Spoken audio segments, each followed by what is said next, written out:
कैसे हैं दोस्तों। आज के इस वीडियो में हम जानेंगे रहस्यमयी जंगल के घटना के बारे में। तो दोस्तों, जंगल के बीचों बीच एक छोटा सा गांव था जो चारों ओर से हरे भरे पेड़ों से घिरा हुआ था।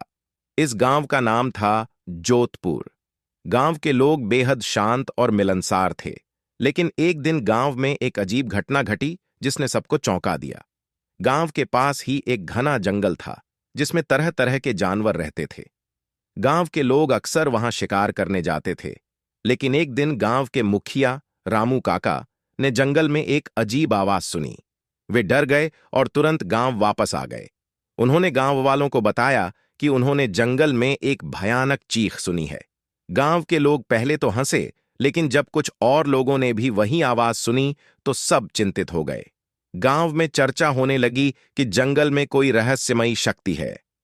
कुछ लोगों ने इसे भूत प्रेत का नाम दिया, तो कुछ ने इसे कोई बड़ी जंगली जानवर बताया। रामू काका ने गांववासियों को समझाया कि हमें डरना नहीं चाहिए और इस रहस्य का पता लगाना चाहिए। उन्होंने कुछ युवाओं को साथ लेकर जंगल में जाने का फैसला किया। वे सब अपने अपने हथियार लेकर जंगल की ओर चल पड़े। जंगल में घुसते ही उन्होंने वही भयानक आवाज फिर से सुनी। सभी डर के मारे रुक गए, लेकिन रामू काका ने हिम्मत नहीं हारी। वे धीरे धीरे आवाज की ओर बढ़ने लगे। जब वे आवाज के पास पहुंचे तो उन्होंने देखा कि एक बड़ा सा अजगर एक पेड़ के नीचे लिपटा हुआ है और चीख रहा है। रामू काका ने ध्यान से देखा और समझा कि अजगर के पेट में कुछ अटका हुआ है, जिसकी वजह से वह चीख रहा है। रामू काका ने गांव के युवाओं को इशारा किया और सबने मिलकर अजगर को शांत किया। उन्होंने देखा कि अजगर के पेट में एक छोटा हिरण फंसा हुआ है। उन्होंने बड़ी सावधानी से अजगर के पेट से हिरण को बाहर निकाला। अजगर ने राहत की सांस ली और जंगल में वापस चला गया। गांव के लोग इस घटना से बहुत खुश हुए और रामू काका की बहादुरी की तारीफ की। इस घटना के बाद गांव में फिर कभी ऐसी अजीब आवाज नहीं सुनी गई।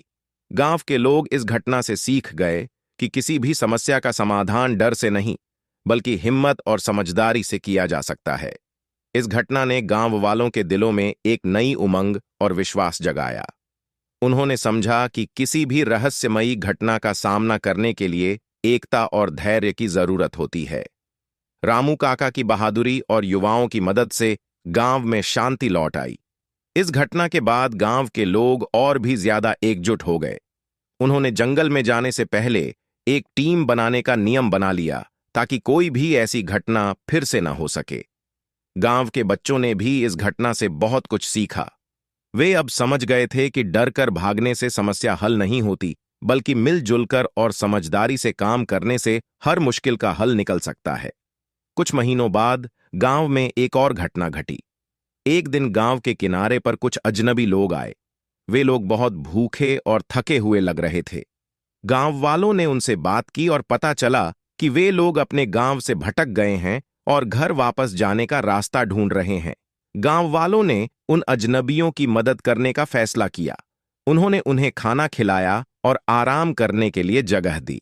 अगले दिन रामू काका और कुछ युवा उन अजनबियों को उनके गांव तक पहुंचाने के लिए तैयार हो गए।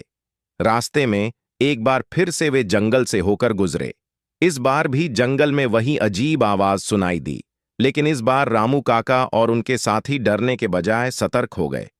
उन्होंने ध्यान से सुना और समझा कि यह आवाज कहीं और से आ रही है। वे आवाज की दिशा में बढ़े और देखा कि एक पेड़ पर एक पक्षी का घोंसला है और उसमें फंसा हुआ एक छोटा चिड़िया चीख रहा है। रामू काका और उनके साथियों ने मिलकर उस चिड़िया को घोंसले से बाहर निकाला और उसे आजाद किया। इस घटना ने गांव वालों को एक और सबक सिखाया कि हमें हमेशा सतर्क रहना चाहिए और किसी भी समस्या का शांतिपूर्वक और समझदारी से हल निकालना चाहिए। गांव के लोग इस घटना के बाद और भी ज्यादा एकजुट और मजबूत हो गए। उन्होंने एक दूसरे की मदद करने और हर समस्या का हल मिलकर निकालने का संकल्प लिया। जोधपुर गांव एक मिसाल बन गया कि कैसे एकता, धैर्य और हिम्मत से किसी भी मुश्किल का सामना किया जा सकता है। इस कहानी से हमें यह सीख मिलती है कि डरकर भागने से बेहतर है मिलकर हर मुश्किल का डट कर सामना करना।